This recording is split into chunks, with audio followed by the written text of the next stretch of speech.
Good morning. My name is Sagar. Today our topic playing with number exercise 3.4. इसमें है आपको common factors. First जो question है उसमें कॉमन फैक्टर्स बताना है।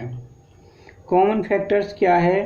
जो कुछ 2 या 3 4 संख्याएं जो आपको दे दी जाती हैं उनमें से कॉमन क्या मिलता है, इस तरह से बताना होता है। देखिए, मैं एक एग्जांपल लेकर आपको सॉल्व कराता हूँ। देखिए, ये आपकी एक्सरसाइज का फर्स्ट क्वेश्चन है। सबसे पहले हम फैक्टर बनाते हैं। ये है आपका 20। जो क्वेश्चन है उसमें जो गिवन है आपका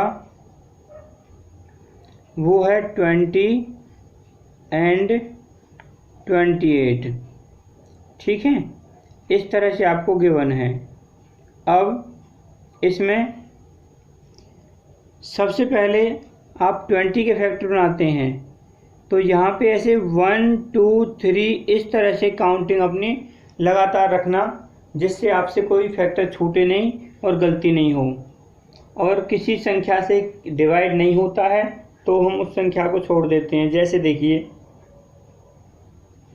21 जा 20, फिर आता 10 2 जा 20, फिर अब 3 की टेबल में 20 आता नहीं किसी से, 3 को छोड़ दिया, फिर ले लिया 4 4 5 जा 20। ठीक है, अब आगे 5 से लोगे तो 5 4 जा 20, मतलब यही दोनों का ही फैक्टर बनेगा, 4 5 जा या 5 4 जा। फिर 6 7 8 किसी की टेबल में आता नहीं है तो वो सब छोड़ दिए हैं, जैसे आगे डिवाइड नहीं हो रहा। तो अब जो ये वाली सही बनते हैं, ये सभी इसके फैक्टर बनते हैं। ये वाले सर्कल के ये सभी इसके फैक्टर्स बन गए। इसी तरह से यहाँ से 28 1 जा 28, 14 2 जा 28, 7 4 जा 28, क्योंकि 3 की टेबल में 28 आता नहीं है। ठीक है, इस तरह से ये इसके फैक्टर बन गए। अब हमने इसके फैक्टर यहाँ पे लिख दिए और इसके फैक्टर यहाँ पे लिख दिए।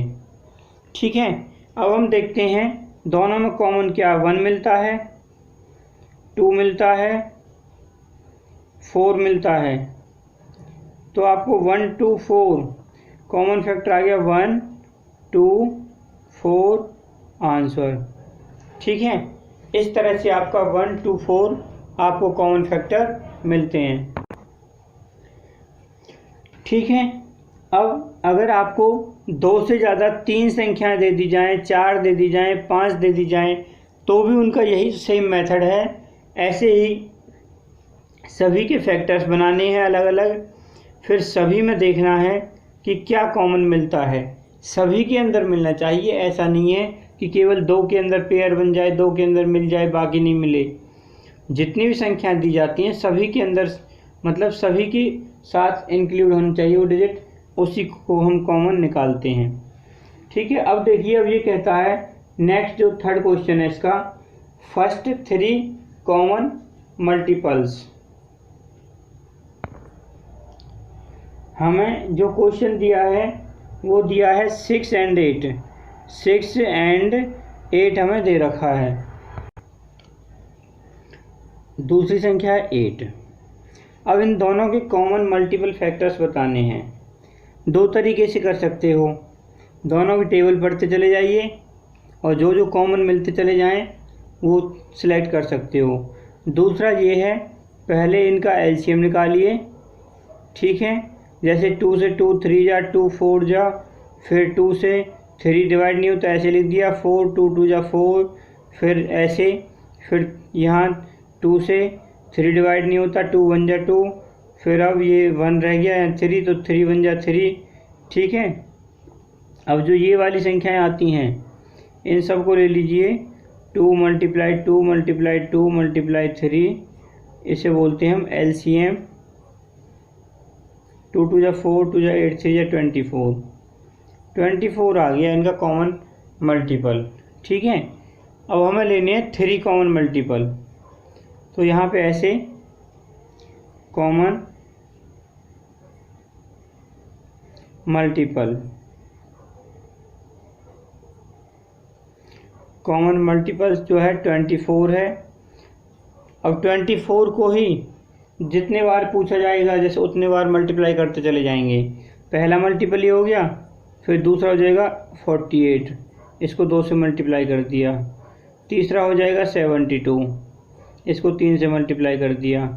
इस तरह से जो भी इनका एलसीएम आता है उसी को ही जितनी बार आपसे पूछा जाता है कॉमन मल्टीपल के लिए उतने टाइम्स उसको मल्टीप्लाई करके लिख लीजिए, वही उसका कॉमन मल्टीप्लाई बन जाएगा। आगे वाले जो बाद की और जो बनाएंगे वो भी मल्टीप्लाई करने से ही आ जाएंगे। तो ये इसका हो गया आंसर। इस तरह से आपको अपने क्वेश्चंस सॉल्व करने हैं। ठीक है, अब मैं आपको कुछ होमवर्क देता हूँ जो आपको सॉल्व करना है।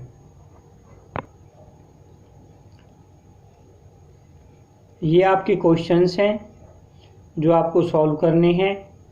अगर कोई प्रॉब्लम आती है तो आप मुझसे पूछ सकते हो। ठीक है, और पूछते नहीं हो बेटे, बहुत कम मैसेज या रिप्लाई आता है कि सर ये बताइए, वरना सब अपने आप ही पता नहीं करते भी हैं नहीं।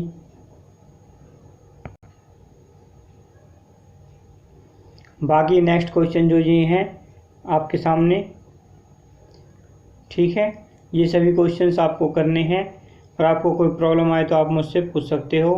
आज के लिए इतना ही। Okay, thank you, have a nice day.